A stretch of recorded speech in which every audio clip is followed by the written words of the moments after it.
Gestion de la res publica, gouvernance publique, la République démocratique du Congo est à l'heure du développement avec le président de la République, Félix-Antoine Tshisekedi, dont la République et le peuple congolais venait de lui renouveler un second mandat à la tête de la RDC. Mesdames et messieurs, c'est votre tribune d'échange patriotique républicain, actualité croisée, une émission qui est dans vos smartphones, dans vos tablettes, partout où vous nous suivez à travers le monde.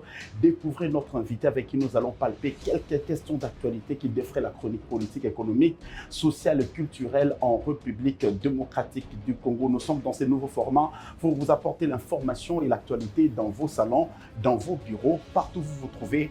Vous avez droit de suivre Actualité croisée. Notre invité de ce soir, c'est M.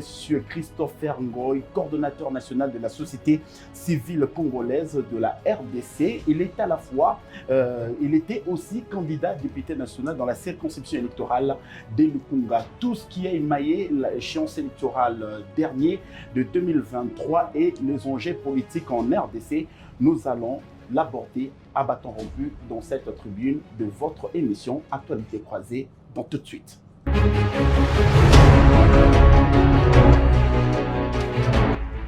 Monsieur Christopher Ngoy, encore une fois de plus, bonjour. Bonjour. Et bienvenue dans cette nouvelle tribune Actualité croisée. Merci beaucoup. Je vous ai reçu par le passé dans un autre cadre. Oui. Mais comment vous vous sentez ici? Je me sens très à l'aise. Et je crois qu'il y a des grandes améliorations. C'est une grande tribune. Monsieur Christopher Ngoy, politique, société civile ou personnalité? Société civile, tout en notant que la politique, c'est une thématique, une des thématiques de la société civile. Ouais.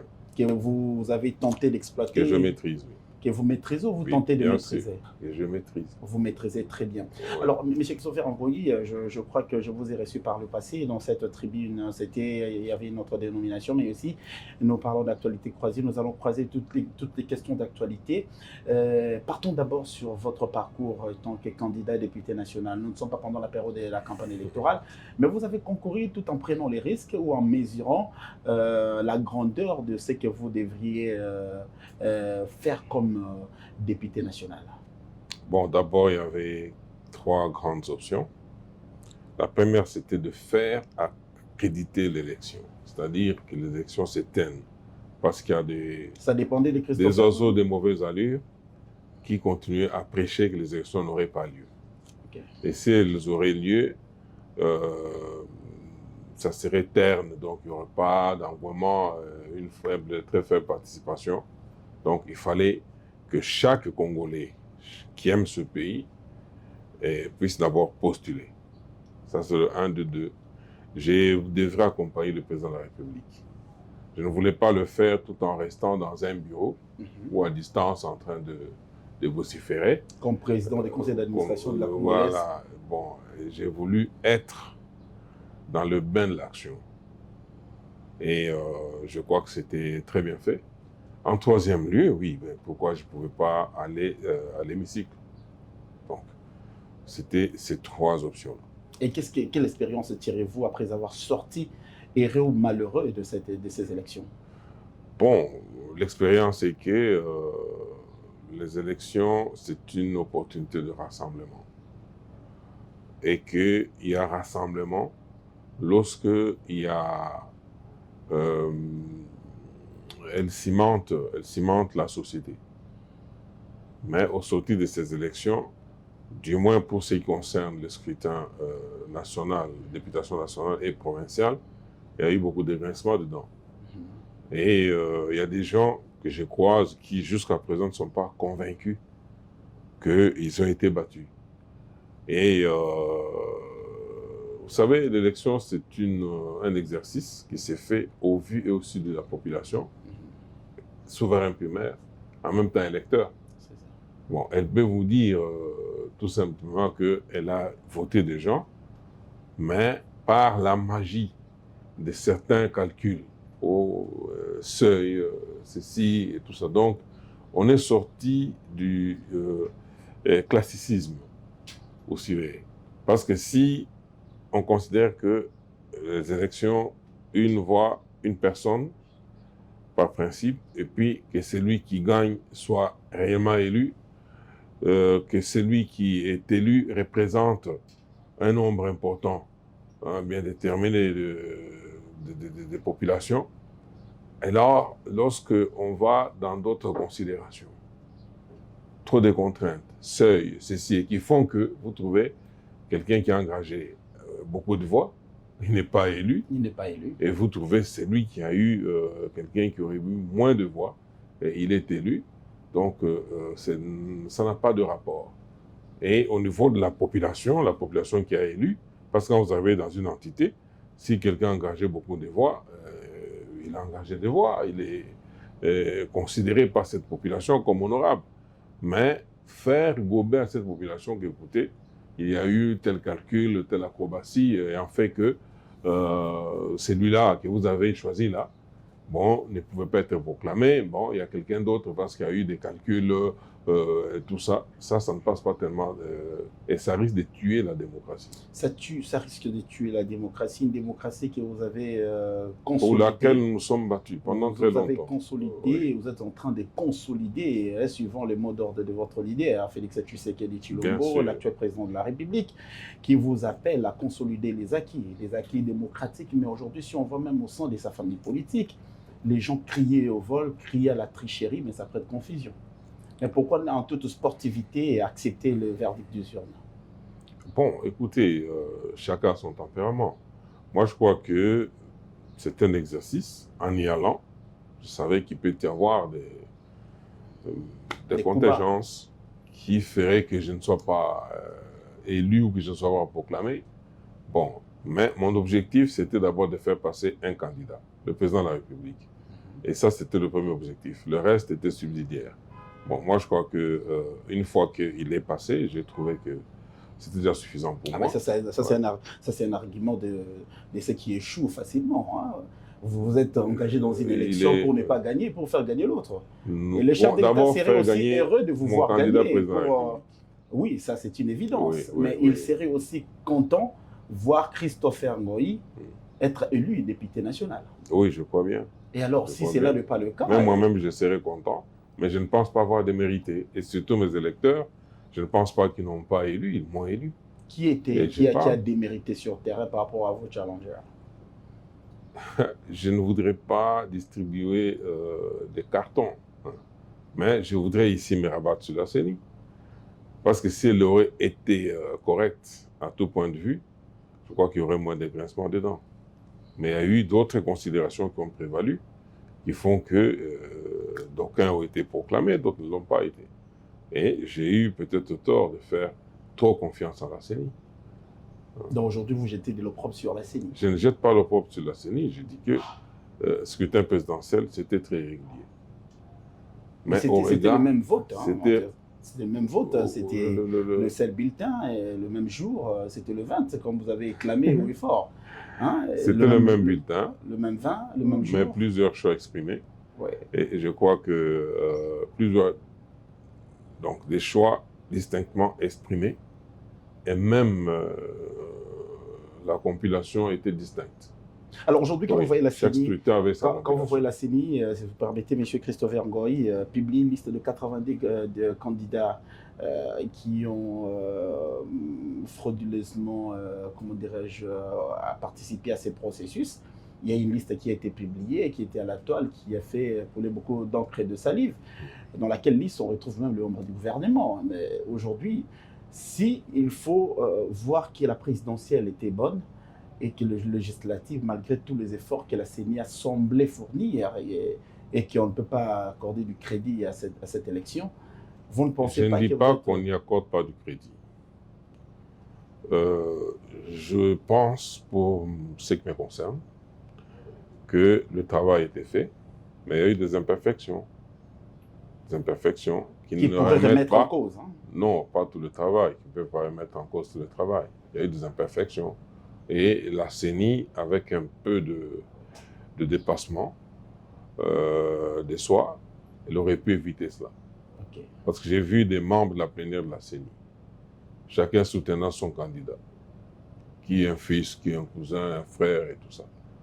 J'ai vu ces mêmes membres de la plénière se déployer sur terrain, aller chercher à engager ou faire pression sur les agents de la CENI de manière à favoriser leur poulain. Et ça, c'est des choses que je n'aurais pas imaginées. Mais c'est des hommes qui font ça. Des hommes qui font ça. Et peut-être qu'on a eu tort en sélectionnant toutes ces personnes-là. Peut-être qu'on n'avait pas le profil requis pour assumer ce genre de choses. Vous savez, ce qui cimente, j'ai parlé du ciment, le socle même de la démocratie, c'est la conviction que chacun a en lui. S'il a perdu, il est convaincu que non, j'ai perdu, le peuple ne m'a pas élu. Et si j'ai des comptes à rendre, c'est avec le peuple. Donc je dois améliorer peut-être ma communication, ma façon de travailler ou de servir ce peuple, afin de mériter encore ou de mériter prochainement sa confiance. Mais si quelqu'un est contrarié, le peuple ne l'a pas déçu, le peuple l'a réellement voté, mais il se trouve que et lui et le peuple, les électeurs ne comprennent rien. Ils se demandent mais comment nous avons porté notre choix sur un tel. Et là-dedans, on fait appel à d'autres considérations. J'ai parlé de la magie, de calcul ici. On vous dit il y a le seuil et tout ça. Tout cela sont des astuces qui dénaturent la démocratie. La démocratie. Oui. Alors, M. Christopher Bongo, ici, il faut faire une étude comparative de 4 cycles électoraux que nous avons vécus en République démocratique du Congo. Qui serait le meilleur, d'après vous? Bon, 4 titres, du point de vue 4 cycles. Hein? Non, là, je dois vous dire clairement que les 3 premiers étaient chaotiques. Ici, il y a eu des erreurs. Il y a eu des erreurs et j'insiste que ces erreurs soient réparées. S'il faudrait qu'elles soient réparées, est-ce que les mêmes personnes qui sont là seront capables de pouvoir les réparer? Point d'interrogation et on se penchera dessus le moment venu. Mais pour les 3 précédents cycles, bon, les 2 premiers étaient chaotiques, pour dire chaotiques. Oui, parce qu'il y a eu même Malou Malou qui a eu à prononcer les résultats dans un chat. Mais parce que Malou Malou nous a présenté une carte d'électeur qui était viable par rapport à ce que Kadima nous a donné aujourd'hui. Malou Malou, il ne fallait pas brûler la carte d'électeur pour retrouver son nom. Et Malou Malou nous a attribué une carte d'électeur qui était quand même de bonne qualité. Malou Malou a organisé l'élection dans les délais convenables et puis il a déployé le matériel dans les coins et recoins de la République. Ça, ce sont des différenciations que je suis en train de vous étaler. Mais s'il faut le comparer à l'élection de Dédé Kadima, vous attribuez la carte blanche, vous avez vu, vous avez quand même évoqué sur les irrégularités. Mais je suis très à l'aise pour vous dire que Malou Malou, bien sûr, avait fait tout cela, mais finalement, pour chuter, il avait proclamé quelqu'un qui n'était pas élu, à 2 reprises, à la présidence de la République. C'est là où le summum même du scrutin, ou du cycle. Alors, quand vous arrivez, et il s'est pointé dans un char, pourquoi? Parce qu'il savait qu'il y avait une très forte tension dans la population. Et en le faisant, peut-être risquer sa vie. Il a cherché à être sûr, sécurisé. Vous voyez, la CENI là-bas, c'est bunkerisé. C'est un bunker. Tout simplement parce que ce qui s'est passé dedans, personne ne le maîtrisait. Et on ne peut pas comparer les 2 premiers cycles-là. Le 3e cycle, moi, je peux dire que il a été moins bon que l'actuel. L'actuel, c'est au niveau, par exemple, du déploiement logistique. La logistique a posé des problèmes, ça c'est vrai. On a été obligé d'aller sur 2 jours, pratiquement 3 jours, tout simplement parce qu'il y a eu des problèmes de logistique. Et il y a eu quand même des machines, bien que les gens ont été sanctionnés. Et ces machines-là sont des machines de la CENI. De la CENI. Comment elles se seraient retrouvées entre les mains des individus qu'on ne sait pas identifier? A-t-on remonté les filières? Parce qu'il y a plusieurs filières, pour savoir comment ces machines auraient-elles quitté la CENI pour se trouver entre les mains des individus. Ça, c'est une manche. Est-ce que c'est la CENI qui devrait remonter ou mener les enquêtes? Encore un autre point d'interrogation. Bon, au-delà des machines, il y a une liste. Il y a une liste de 82 personnes. De 82 personnes qu'on a. Oui. Et dont la Cour constitutionnelle n'a pas voulu vraiment traiter. Elle a rejeté encore en bloc. Est-ce que c'est des condamnés, donc des gens qui étaient déjà condamnés, ou des gens réellement qui ont été surpris Mais il fallait quand même procéder de manière sélective, Sélectif. voire étudier chaque dossier, comprendre. Et bon, là, c'est une imperfection. Bon, on ne compte pas la CENI totalement. Il y a une deuxième liste qui devait être rendue publique, mais qui a été occultée pour des raisons qu'on ignore et qu'on ne maîtrise pas. Bon, tout cela fait que il y a quand même des zones d'ombre. Des zones d'ombre qui font qu'on ne peut pas dire que la CENI, bien que ce cycle étant au-dessus de tous les 3 précédents cycles, on ne peut pas pour autant jeter des fleurs. Est-ce que, M. Christopher Ngoyi, à votre avis, pensez-vous que la CENI est restée indépendante ou c'est devenu une caisse de résonance de la politique? Relativement indépendante. Relativement. Relativement. Puisqu'il y a certaines décisions qui choquent. Hein. Ouais, je ne peux pas dire qu'elle a échappé totalement aux influences politiques, je ne peux pas le dire. Mais à un certain niveau, elle avait affiché une indépendance. Mais est-ce qu'elle avait les coups de franche pour résister à la pression politique? Parce que les politiques exercent toujours une très forte pression. Ouais. Aujourd'hui, on peut vous situer comme quelqu'un partisan du pouvoir actuel, puisqu'hier, c'était difficile de vous identifier. Hein? Vous étiez membre de la société civile, mais on sent un sursaut, on sent un brin de tshisekédiste en vous. Alors on s'est dit, est-ce que c'est là vous colle toujours à la peau ou c'est vous l'êtes et vous l'assumez? Non, écoutez, je dois être clair. De un, je n'aime pas l'hypocrisie. Moi, j'ai mené un combat. Ce combat, personne ne peut le contredire. Et c'est un long combat qui a commencé depuis ma chère Mobutu. C'est nous qui avons poussé Mobutu à la sortie. À la sortie. Oui. Et il y a eu Mosé qui est arrivé. On a cru en lui. En toute, par présomption d'innocence, on s'est dit, oui, lui qui vient, qui dit qu'il veut rendre le Congo encore plus grand. On a cru en lui.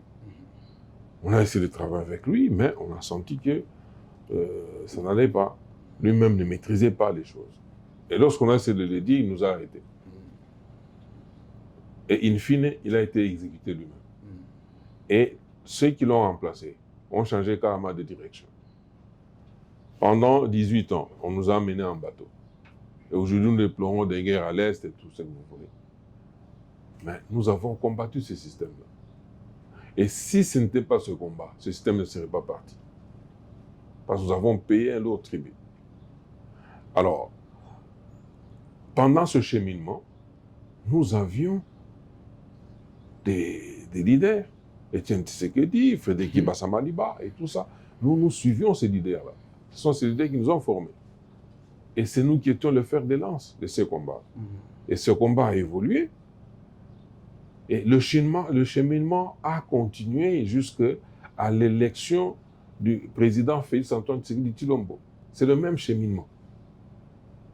C'est le même cheminement.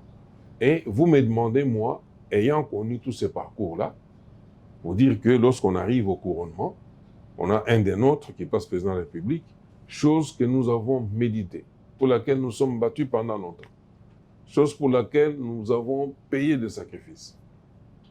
Et brusquement, je me lève, je dis, voilà, parce que je suis société civile, encore que les gens pensent que la société civile est détachée du peuple. Mais la société civile, c'est le peuple même, c'est l'âme du peuple. Moi, je veux me détacher parce qu'il faut satisfaire cette insensibilité et des surcroît étrangères. Parce que quand tu critiques le gouvernement, tu dis le système, on t'applaudit, on te finance. Alors ça, je n'ai jamais fait. Et d'aucuns pensent qu'il faut que je fasse ça pour m'attirer les bonnes grâces de l'extérieur, comme ça, et ainsi de suite. Non, moi je voudrais dire ceci. Félix, c'est le fruit d'un combat que nous avons mené ensemble, avec lui. Donc vous assumez d'être avec lui? J'assume d'être avec lui. De l'UDPS. Écoutez, répondez à ma question, M. Christopher. Ça vous dérange? Il est de l'UDPS. Vous êtes de l'UDPS. Il est de l'UDPS. Vous êtes naturellement de l'UDPS. Écoutez, il ne faut pas me forcer à accepter votre assertion. Je pose des questions. Naturellement, vous dites quoi?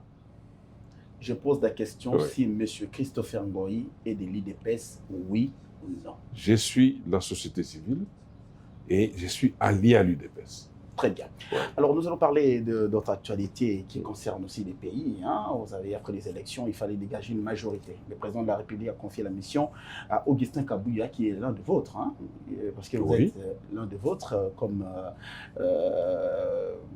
informateur.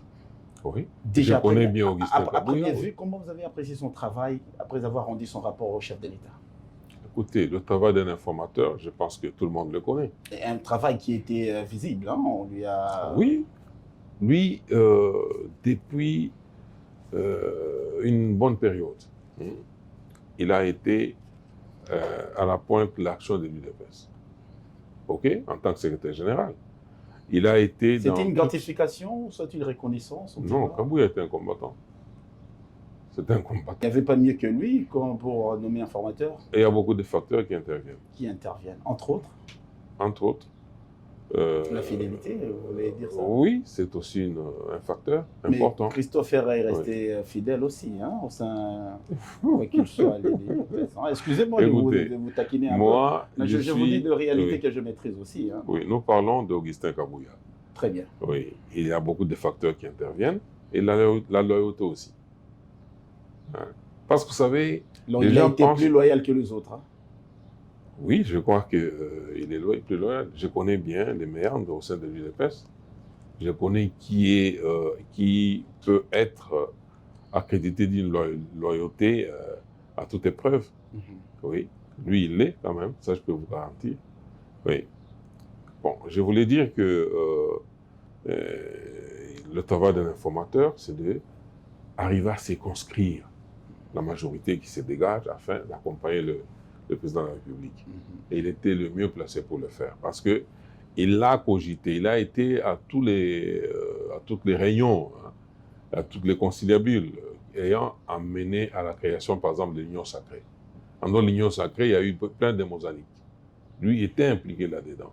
En dehors des mosaïques, bon, par exemple, l'FPAU, qui est une structure alliée à l'UDPS, dont moi je fais partie. Les forces politiques alliées à l'UDPS. Voilà, porte politique et sociale alliée à l'UDPS. Oui. Et il a été avec nous. Et là, on voit Laurent Matoumona, Rigobert et tout ça. Oui, anciens. Oui, ils étaient anciens. Actuellement, Rigobert, oui, Rigobert, il est encore. Rigobert est là. C'est plutôt Élisée Bokoumouana, qui est coordonnateur. Voilà. Alors, je voudrais dire que il a été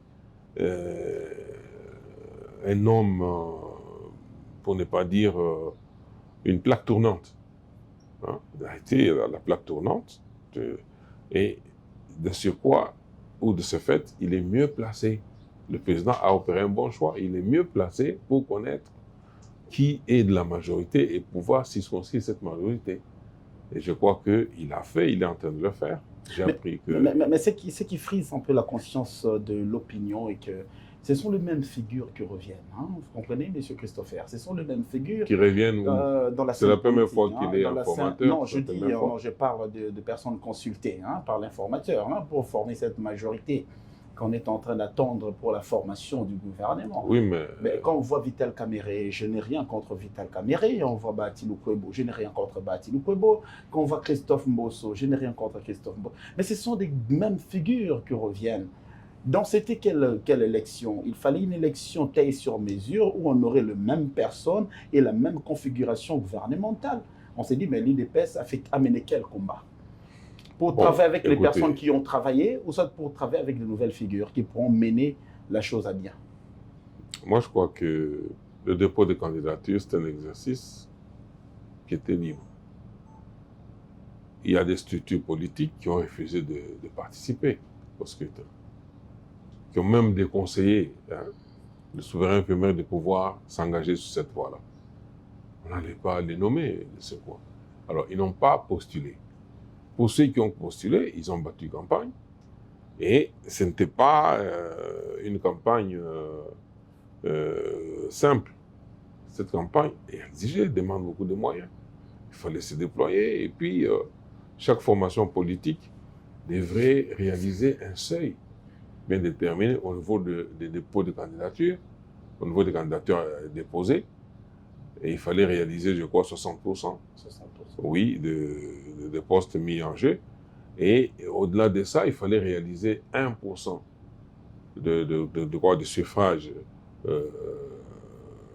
requis par la circonscription. Et tout ça sont des contraintes qui ont fait que c'est pas n'importe qui pouvait s'attarder sur ce terrain-là. Et c'est pourquoi je dis, on ne peut pas accuser la CENI, on peut plutôt accuser la loi électorale, qui a été mal négociée au départ. Oui, qui a été truffée de beaucoup d'astuces qui ont fait que elle est favorisée les mêmes qui se sont retrouvés positionnés. Mais du moment que nous avons accepté cette loi, eh bien, on doit faire avec, on doit assumer, oui. Et en son temps, vous n'avez pas voulu prêter une oreille attentive à l'opposition qui criait haut et fort que cette loi électorale comportait des ajustements qui ne valaient pas la peine. Alors, M. Christopher Mboye, nous avons suivi les débats avec vous à l'Assemblée nationale. Oui, nous avions suivi. L'opposition a clamé haut et fort que ça ne valait pas la peine. Ça ne valait pas la peine, la mise en place de membres et tout ce qui était autour de cette loi électorale a été décrié. Aujourd'hui, nous subissons les conséquences, des conséquences qu'on doit faire avec, parce qu'on doit être du bon côté de l'histoire quand vous l'êtes. Alors, bon, je voudrais être clair là-dessus. L'opposition voulait faire des remplacements. C'est-à-dire, elle avait ses candidats préférés qu'elle voulait placer à la CENI. Et c'est de bonne guerre. Mais la question l'opposition a commencé par travailler sur l'élaboration de cette loi. Il était la commission PAJ du Parlement qui a confectionné cette loi. C'est après qu'elle a vu, elle avait ses préférences, mais il y a eu quand même certains de ses membres. Parce qu'après, elle ne voulait pas, elle a posé des conditions, elle est restée arquée sur ces conditions-là, mais il y a eu certains de ses membres, des membres d'opposition qui sont démarqués. Le vice-président de la CENI, il est issu de l'opposition. Ils sont démarqués, qui sont entrés dans l'appareil. Et la machine a continué, sinon on n'aurait pas eu les élections dans le délai. Bon. Encore qu'on a perdu beaucoup de temps. Alors, fallait-il courir le risque de ne pas organiser les élections dans le délai, parce qu'il y a des gens qui revendiquent, et qui revendiquent quoi? Eux n'étaient pas en train de toucher en profondeur la structure de la loi. Non, eux c'était juste un combat de position.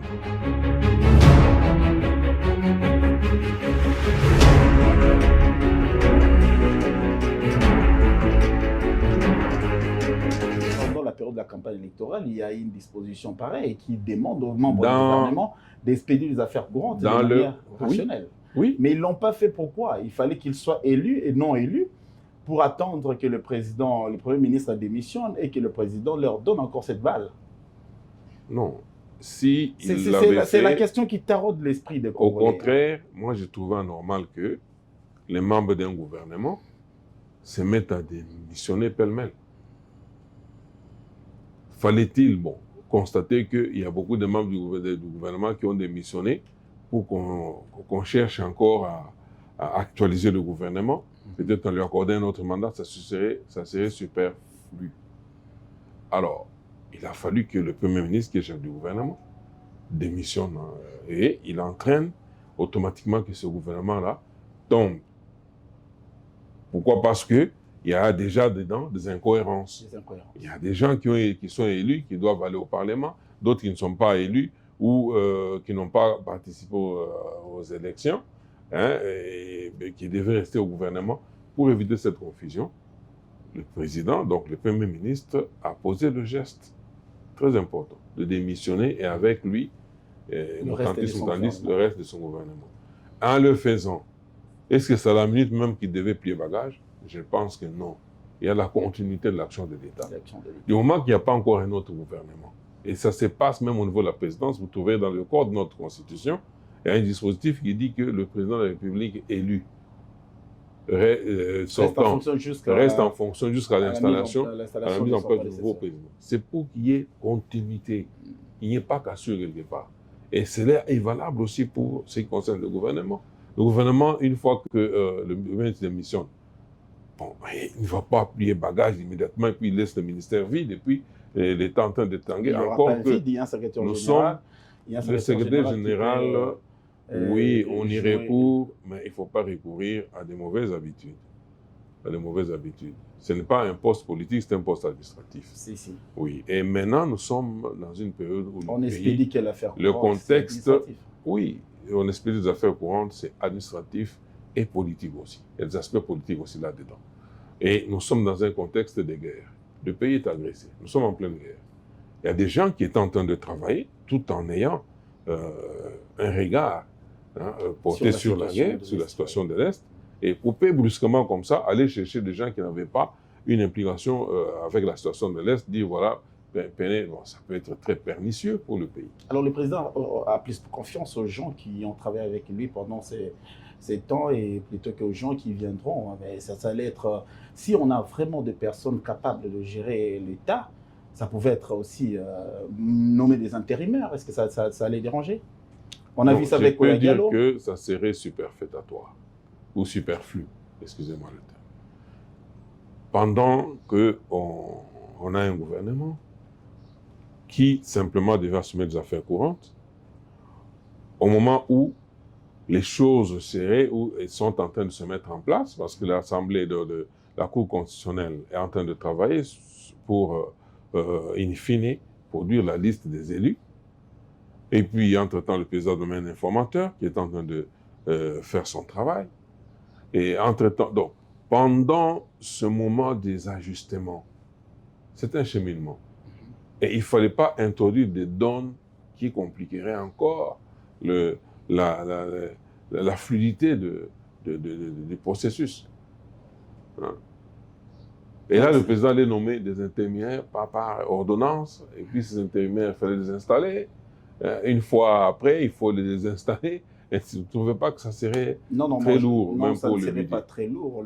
L'État s'organise, hein. L'État a tous les mécanismes. Parce que non, ne critiquons pas des choses qui sont normales. Je vous ramène dans une éventualité. Les présidents étaient tentés de dissoudre le Parlement en plein exercice. Vous êtes d'avis avec moi? C'est nous qui demandions ça. On a fait une pétition qui demandait qu'ils puissent dissoudre le Parlement, oui, qu'ils puissent mettre fin à la coalition FCC-Cash. Et puis, il y avait une troisième revendication, coalition FCC-Cash, dissolution du Parlement, je l'ai oublié. Oui. Il l'a fait. Et il l'a fait. De manière méthodique. C'est cette action-là, parce qu'on était en train d'aller vers un mur. Cela veut dire quoi? Un pays ne pouvait pas être dirigé par deux personnes. Il y a eu un accord de gouvernance avec FCC, Cash FCC.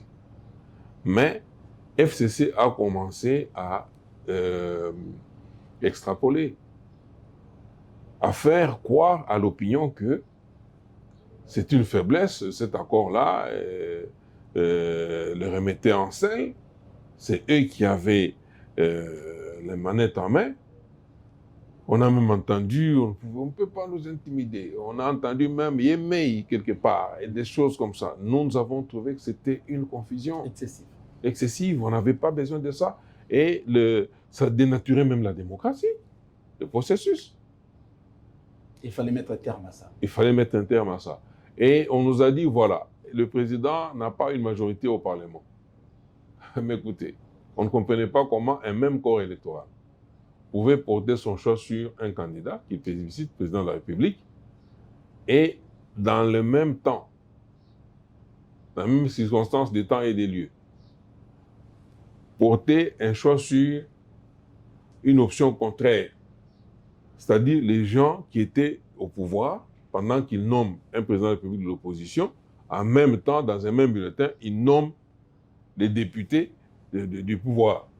C'était des incohérences très flagrantes.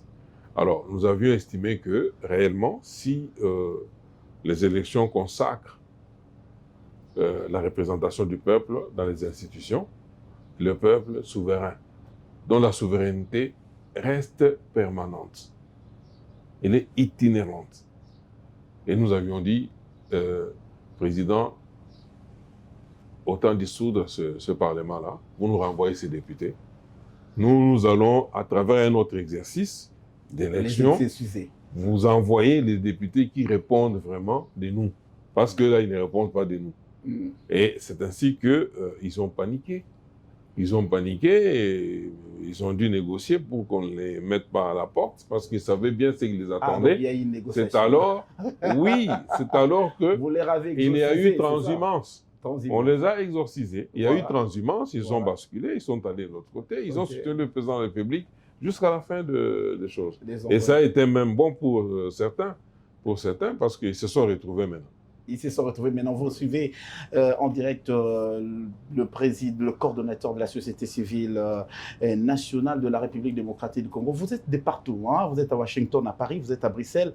Vous nous suivez en Australie. Hein? Vous nous suivez de partout à travers le monde. Tous. Et on vous salue. Et prenez l'habitude de suivre cette tribune Actualité croisée que nous vous proposons avec cette grande équipe qui s'apprête à vous donner un grand journal des entreprises. Dans de prochains jours, vous allez découvrir les grandes informations d'entreprise au travers JT Mag. Monsieur Christopher Mongoy, vous avez un œil sur l'économie nationale congolaise, mais aujourd'hui, vous avez porté un président qui ne voit pas les dollars dégringoler, qui ne voit pas la situation de l'emploi en République démocratique du Congo, mais on se pose la question.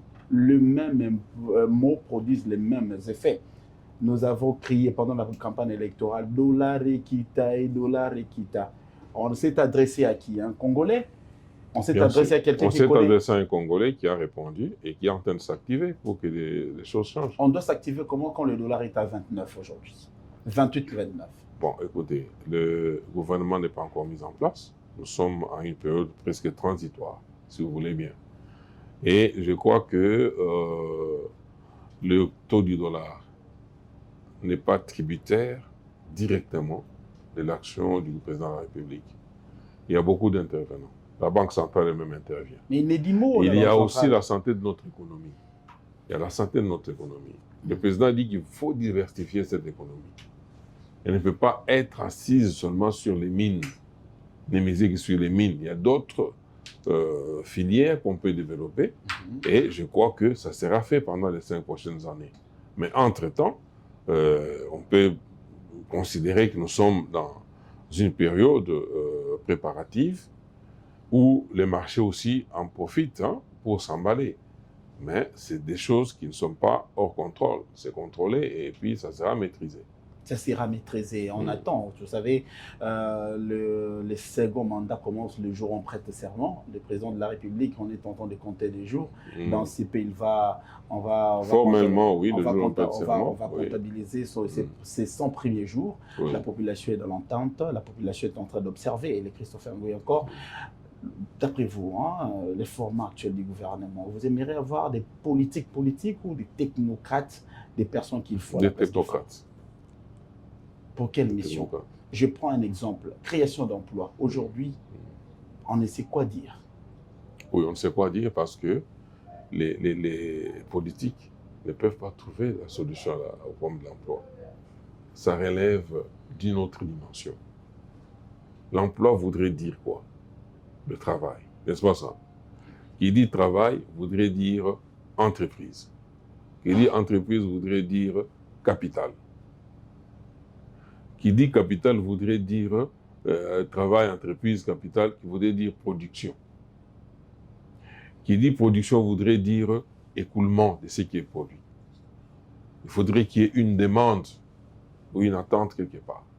Un débouché sur lequel, c'est-à-dire consommation. Il faut qu'il y ait des consommations. On ne consomme que des biens qu'on voudrait acquérir pour, évidemment, consommer. OK. Qui dit ça voudrait dire qu'il y a toute une chaîne des valeurs qui va de la culture à tout le reste. Parce qu'il faut savoir ce que la population voudrait consommer maintenant là, ce qu'elle va consommer demain, même après-demain. Quand vous allez dans des sociétés très organisées, ils sont en train d'étudier les comportements des gens. Ils sont en train de projeter sur le comportement dans 10, 15, 20 ans. C'est alors qu'ils déterminent que maintenant, là, il faut déjà modifier le système économique pour aller dans telle direction parce que la consommation sera portée ou axée sur tel bien, tel bien, tel bien. La façon de vivre. La culture, c'est la façon de vivre. Donc, la population sera enclin à vivre de telle manière. Et la vie s'accompagnant des instruments. S'accompagnant des instruments et la technologie s'adaptant à ces instruments-là, c'est ce qu'on appelle civilisation, qui implique les habitudes et puis les mécanismes ou la mécanique qui va avec, qui implique aussi la technologie. Et vous verrez qu'aujourd'hui, il y a des gens qui construisent des usines d'un autre type, tout simplement axées sur les futures demandes. La nouvelle demande. La nouvelle demande et tout ça, et ils anticipent déjà maintenant. Alors, aujourd'hui, nous sommes au stade où les investisseurs nous disons il faut qu'ils viennent ici. Et ils viennent avec leur agenda. Ils se disent, nous allons investir au Congo pour produire, soit prendre telle matière, aller produire ailleurs. Et produire quoi? Des biens qui doivent être consommés par la population ou par le monde. N'est-ce pas ça? Nous devons nous affranchir, c'est-à-dire sortir de simples acteurs, de simples maillons, mais voir des choses plus grandes. Parce que le Congo, c'est presque un continent avec plus de 100 millions d'habitants. 100 millions d'habitants. Oui. Alors, il faudrait maintenant, nous sommes une société de consommation par excellence. Parce qu'aujourd'hui, nous ne produisons presque rien. Mais nous sommes un grand marché pour les Indiens, nous sommes un grand marché pour les Libanais, nous sommes un grand marché pour tous ceux les Chinois, qui viennent les couleurs bien ici. Et en achetant, lorsqu'un Congolais va faire les champs, il attrape les maigres ressources là. Et il épargne ça, et puis il va acheter un téléphone qui coûte $100. Derrière ces $100-là, il a payé les employés chinois qui ont travaillé sur la fabrication, sur leur chaîne, quoi, hein, de fabrication. Il a payé les taxes, il a payé. C'est ce Congolais-là qui est allé tirer de la terre des ressources pour pouvoir faire manger un travailleur chinois. C'est de cette manière-là qu'il faut réfléchir, pour créer de l'emploi. L'emploi, on ne crée pas avec des grandes théories, non, restons empiriques. Ce n'est pas avec des grandes théories qu'on nous amène, encore que ces théories-là ne sont pas adaptées à notre système économique. Ça, c'est vrai. S'il faut parler d'un système économique. Alors, il faudrait qu'il y ait des gens qui sortent de ces chantiers, de ce sentier-là battu. Et si on n'en sort pas, on va répercuter la même chose et la situation ne changera pas. Ne changera pas. Pour créer de l'emploi, c'est un grand exercice. C'est un grand exercice qui nécessite des études bien orientées. Bien orientées. Oui. Alors aujourd'hui, nous chitons déjà, M. Christopher Ngoy, vous avez le temps quand même de parler de ce que la nation a voulu entendre de vous, mais sans pour autant, dans quelques minutes, effleurer la question de la sécurité à l'est de la République démocratique du Congo. Si je peux me permettre, avec la permission de la réalisation, m'accorder 2 minutes. Vous pensez qu'aujourd'hui, il y a un mot qui a rhumé, hein, qui a fait du buzz actuellement, escarmouche, je ne sais pas, escarmouche. Alors on s'est dit, ces mots-là étaient un fait de guerre, étaient un pétard mouillé, ou ça c'est une manière juste de grimacer son adversaire. C'est peut-être des deux. Aujourd'hui, l'option de guerre semble être de plus en plus mettre à l'écart. Nous prenons l'option du dialogue avec le Rwanda, parce que le chef de l'État l'a dit haut et fort, il ne va pas négocier avec le M23, il pourrait négocier avec le Rwanda. Dans cette posture de négocier avec le Rwanda, n'est-ce pas donner à celui qu'on considère adversaire, à celui qu'on considère pilleur de la République démocratique du Congo, l'opportunité de mettre les choses d'arrêter de piller? Voyons les choses aussi d'autres manières. D'abord, escarmouche, c'est un message fort qui est envoyé au président rwandais. Oui, c'est un message fort, et ça, nous l'avons pris comme tel. Et en plus, il avait dit, j'irai solliciter les 2 chambres réunies en congrès. Jusqu'à présent, il n'y a pas un congrès. Qu'on les dise dans quelle langue? Il n'y a pas encore un congrès. On n'en est pas encore là. Et il serait... je ne sais pas pourquoi on anticipe les choses. Il avait dit, j'irai solliciter les 2 chambres du Parlement réunies en congrès. Aujourd'hui, même l'Assemblée nationale, la Cour constitutionnelle n'a pas encore produit la liste définitive. On est encore à ce niveau-là. Le Sénat, n'en parlons pas. On n'a même pas encore procédé à l'élection des sénateurs. Mais comment on anticipe comme si on avait retenu que ça? Escarmouche, et puis on commence à extrapoler là-dessus, on va dans tous les sens. Non, il faut rester serein. Il faut rester serein. Si aujourd'hui, les États-Unis et d'autres qui ont entendu ça, parce que le message a été capté, ils anticipent en disant, avant même que ces choses-là se mettent en place, il faut pousser à tout prix le président à aller vers la table de négociation, comme ça on aura sauvé le Rwanda. Vous voyez ça aussi de toute manière. On aura sauvé le Rwanda. Le Rwanda. Oui. Lorsque vous dites qu'en allant négocier, en allant sur la table de négociation, ça serait donner peut-être le flanc à l'autre. Non. Tout comme ça sera sur cette table, on va lui demander, on va lui couper de l'herbe aux pieds. Pourquoi vous êtes au Congo? Et aujourd'hui, le Rwanda n'a pas d'argument. Il n'a pas d'argument quant à ça. Et il chercherait peut-être un couloir pour pouvoir se retirer. C'est alors qu'il dira, bon, écoutez, moi je vais me retirer, ainsi de suite, parce que négociation avec le 23, il n'y en aura pas. Mais entre-temps, nous serons en train d'augmenter de puissance, parce que l'option de la guerre, on ne l'a pas abandonnée. Ça, c'est de un. De deux, je voudrais ici, en tant que coordinateur de la société civile de la RDC, qu'il y a des informations. Je voudrais dire que l'option du dialogue, elle est bonne. Mais il ne faudrait pas qu'on soit naïf. Parce que pendant ce temps, les autres, ils ont compris qu'il faut la guerre à Goma, sur le théâtre de Goma là-bas. Bon, il y a une très forte résistance. Oui. Il faut multiplier d'autres foyers. Ils sont en train d'articuler tout pour créer un nouveau foyer en Ituri et dans le Bas et au Touélé. Il y a des contacts avec les Soudanais pour ça. Et ce sont des décisions qui ne viennent pas du Rwanda, mais qui viennent de très loin, de ceux qui sont derrière le Rwanda. Ils ont également sur leur table l'option du coup d'État. Du coup d'État. Également, nos politiciens congolais sont trop opportunistes. En ce moment, nombreux sont en train d'être contactés. Nombreux sont en train de se positionner au cas où il y aurait un coup d'État. Ils sont en train de se positionner.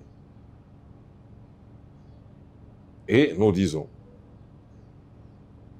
tous ceux qui révélaient et condamnés, ces politiciens-là, on les connaît. On les connaît. Et il y a eu une réunion qui s'est tenue le 20 février. OK? Bon, je ne donne pas le lieu, mais il y a une réunion qui s'est tenue là-bas où il y a eu des représentants des grandes puissances avec certaines têtes. Ils ont décidé des choses et il y a des éléments, il y a des supports, il y a des preuves pour ça. Oui. M. Christopher Ngoyi nous a livré des informations essentielles qui le monde entier, vous avez droit à consommer au travers de cette tribune de votre magazine Actualité Croisée. On a parlé de la République, on a parlé du développement, on a parlé de l'évolution technologique en République démocratique du Congo. C'était avec plaisir que j'ai eu ce privilège de vous recevoir pour la énième fois. Les portes d'Actualité Croisée vous sont ouvertes. Venez à chaque fois. Merci également à cette grande équipe qui nous a toujours accompagnés dans ces beaux plateaux que vous offre votre magazine Actualité Croisée. Je crois que vous êtes flatté quand même d'être reçu dans ces plateaux. Bien sûr, très flatté. Très flatté. Je trouve que c'est un beau plateau avec un personnel performant. On se retrouve dans un prochain numéro. D'ici là, portez-vous bien. Au revoir.